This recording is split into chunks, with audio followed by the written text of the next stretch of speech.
Hello everyone, welcome back to our class. So today's topic আমরা দেখতে পাচ্ছি যে এখানে টু টাইপ সেন্টেন্স আছে। আমি চারটে সেন্টেন্স রেখেছি, টু টাইপ সেন্টেন্স। সো ছেলেটিকে বুদ্ধিমান বলে মনে হয়, তাকে অসৎ বলে মনে হয়, তাদের একটি গাড়ি আছে বলে মনে হয়, তোমার বইটি আছে বলে মনে হয়। প্রত্যেকেই আমরা দেখতে পাচ্ছি এখানে মনে হয় ওয়ার্ডটা দেখতে পাচ্ছি। সো মনে হয় ক্লিয়ার। আমরা প্রথমত দেখে নেব এই টপিকের যে মনে হয় বলতে আমরা সেন্টেন্সের মধ্যে কি ব্যবহার করব। মনে হয় বলতে আমরা সেন্টেন্সের মধ্যে ব্যবহার করব APPEAR, অ্যাপিয়ার ব্যবহার করব। ক্লিয়ার?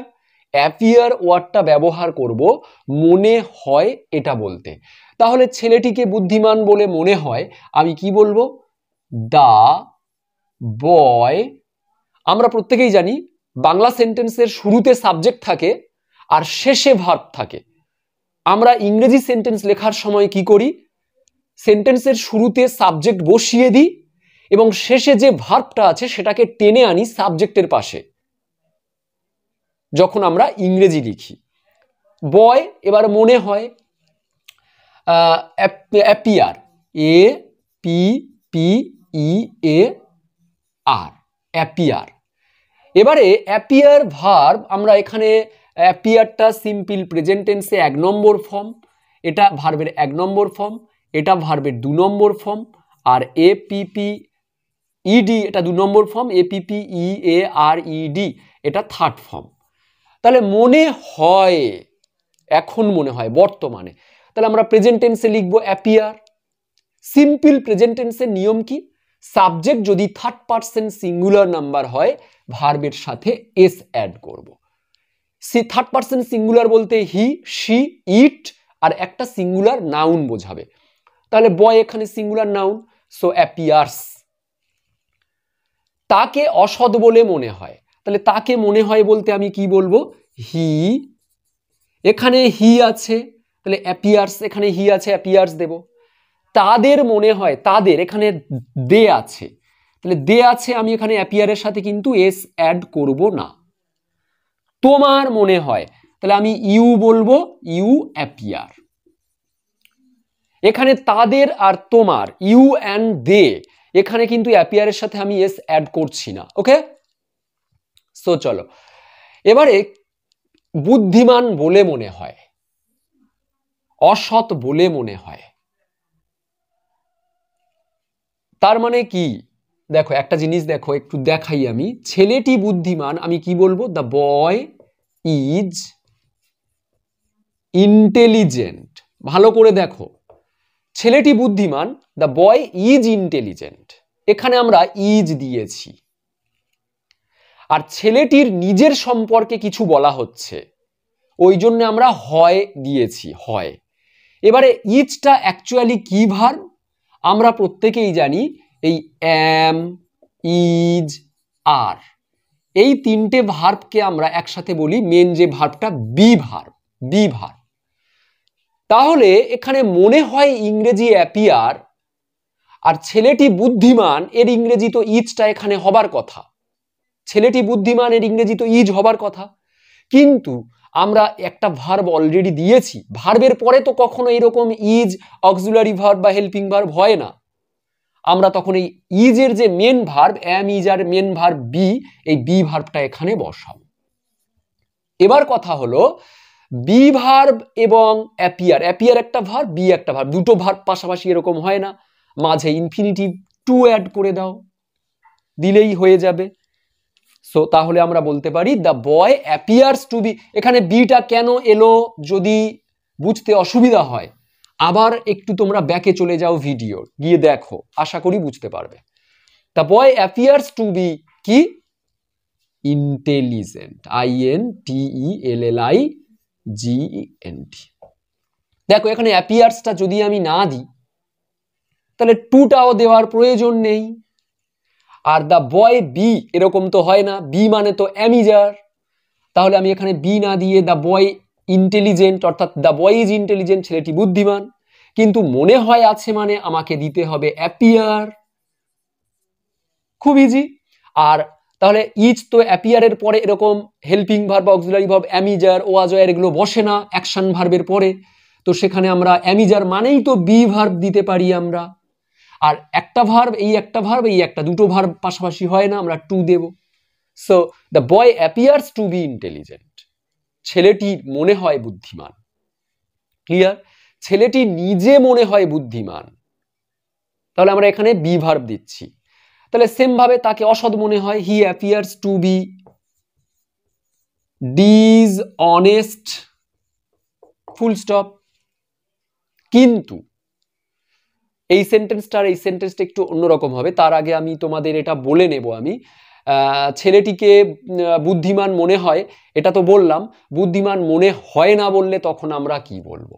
তাহলে বুদ্ধিমান মনে হয় না বললে বলবো দ্য বয়, দেখো অ্যাপিয়ারের নেগেটিভ করলে আমরা এখানে এস আছে মানে আমরা সিম্পল প্রেজেন্ট টেন্সের নেগেটিভ করতে গেলে, সিম্পল প্রেজেন্ট টেন্সের নট আনতে গেলে মনে হয় না, এই নট আনতে গেলে আমাদেরকে ডু আনতে হয়। এবার যেহেতু বয়টা থার্ড পারসন সিঙ্গুলার নাম্বার, ওই জন্য অ্যাপিয়ারের সাথে এস দিয়েছিলাম, সেই জন্য ডুর সাথে কিন্তু ইএসটা হবে, ডাজ নট। এবারে অ্যাপিয়ার, যখনই আমি ডুর সাথে ই এস এখানে দিয়ে দিয়েছি তখন কিন্তু অ্যাপিয়ারের সাথে এসটা আর এখানে থাকবে না, অলরেডি এখানে এসটা দিয়েছি।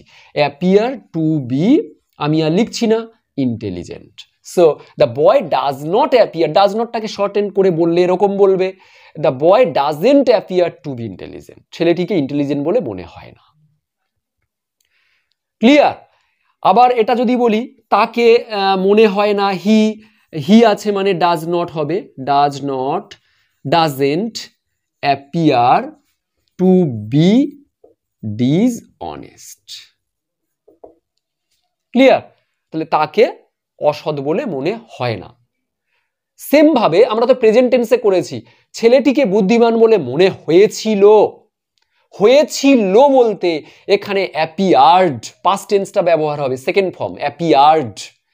আর মনে হয়নি, নি বলতে আমরা তখন এখানে ডুর পাস্ট ডিড করে দেব, ডিড নট অ্যাপিয়ার। ছেলেটিকে বুদ্ধিমান বলে মনে হয়নি, the boy did not appear to be intelligent. আর ছেলেটিকে বুদ্ধিমান বলে মনে হয়েছিল পাস্ট টেন্সে, তখন হবে the boy appeared to be intelligent. Same ভাবে তাকে অসৎ বলে মনে হয়েছিল, the boy appeared to be dishonest. আর ছেলেটিকে অসৎ বলে মনে হয়নি, নি মানে পাস্ট টেন্স নি, তখন আমি বলবো তাকে he did not appear to be dishonest. আশা করি সব ক্লিয়ার হয়েছে এই অংশটা। আবার যদি ইন্টারোগেটিভ করতে যাও তখন এই ডাজটা আগে বসবে, এই ডাজটা আগে বসবে, does the boy appear, does he appear. Clear? এবারে দেখো তাদের একটি গাড়ি আছে বলে মনে হয়, মনে হয় ইংরেজি কি দিয়েছি? অ্যাপিয়ার। এবারে এখানে দেখো একটা গাড়ি আছে, একটা গাড়ি আছে। ব্যক্তি যখন নিজের সম্পর্কে কিছু, কোনো ব্যক্তির সম্পর্কে যখন কিছু কমপ্লিমেন্ট দেওয়া হবে, বলা হবে, তখন আমরা বি দিই। He is a student, he is a farmer, he is a pilot, he is honest, he is tall. যখন আমরা কোনো ব্যক্তির সম্পর্কে কিছু কমপ্লিমেন্ট দেব তখন অ্যামিজার দিই। কিন্তু যদি আমরা বলি কোনো ব্যক্তির অধিকারে কিছু আছে, তার একটি বাড়ি আছে, তখন কি বলবো? He is a house? না, তখন আছে বলতে আমরা হ্যাভ হ্যাজ ব্যবহার করব, he has a house. Same ভাবে তার একটি গাড়ি আছে বলে মনে হয়, মনে হয় আমরা অ্যাপিয়ার দিলাম, একটি গাড়ি আছে, আছে মানে হ্যাভ হ্যাজ দেব, হ্যাভ দেব। তাহলে অ্যাপিয়ার একটা ভার্ব, আবার হ্যাভ একটা ভার্ব, তাহলে আমরা এখানে টু ইনফিনিটিভ দিয়ে দেব এই সেন্টেন্সটার মতো। They appear to have a car, তার মানে কি হলো? তাদের মনে হয় একটা গাড়ি আছে। এবারে কথা অনেকে বলতে পারে যে এখানে হ্যাভ হয়ে কেন, হ্যাজ না হয়ে কেন হ্যাভ হবে? এখানে টুর পরে কি সবসময় হ্যাভ হবে? Yes, always will use have after infinitive to. আমরা সর্বদাই কিন্তু হ্যাভ ইউজ করব টুর পরে। তার কারণ আছে, এটা আমি অনেকবার অনেক ভিডিওতে বলেছি। এর কারণটা যদি জানতে চাও সো লেট মি নো, আবার আমাকে কমেন্ট করে জানাও যারা জানতে চাও, আমি আবার কোনো একটা টপিকে এক্সপ্লেন করব টুর পরে হ্যাভ কেন হবে, হ্যাজ কেন হয় না। এনিওয়ে, তোমার বইটি আছে বলে মনে হয়, তাহলে কোনো জিনিস আছে, আছে বলতে হ্যাভ হ্যাজ দেব, আমরা হ্যাভ দেব। তাহলে এখানে অ্যাপিয়ার এর টু দেব। You appear to have a বইটি আছে, দ্য বুক। ক্লিয়ার? তাদের একটি গাড়ি আছে বলে মনে হয় না, তাহলে আমরা সেম ভাবে করব, they don't appear, they don't appear to have a car. আর সেম ভাবে তোমার বইটি আছে বলে মনে হয় না, you don't appear to have the book. Clear? আবার এটা মনে হয়েছিল যদি পাস্ট টেন্সে বলি, তাদের একটি গাড়ি আছে বলে মনে হয়েছিল, they appear to have a car. বা পাস্ট টেন্সে they didn't appear to have a car, তাদের একটি গাড়ি আছে বলে মনে হয়নি। সো এখানে টু টাইপ সেন্টেন্স, মেয়েটি সুন্দরী বলে মনে হয়েছিল, লোকটির একটি বাইক আছে বলে মনে হয়। তোমরা এই দুটো সেন্টেন্স আমাকে কমেন্ট করে জানাতে পারো আজকে টপিকে কি শিখেছো, আর নেক্সট টাইমে এইরকম আরো অনেক টপিক দেখার জন্য সঙ্গে থেকো। So till then I live, okay, bye by.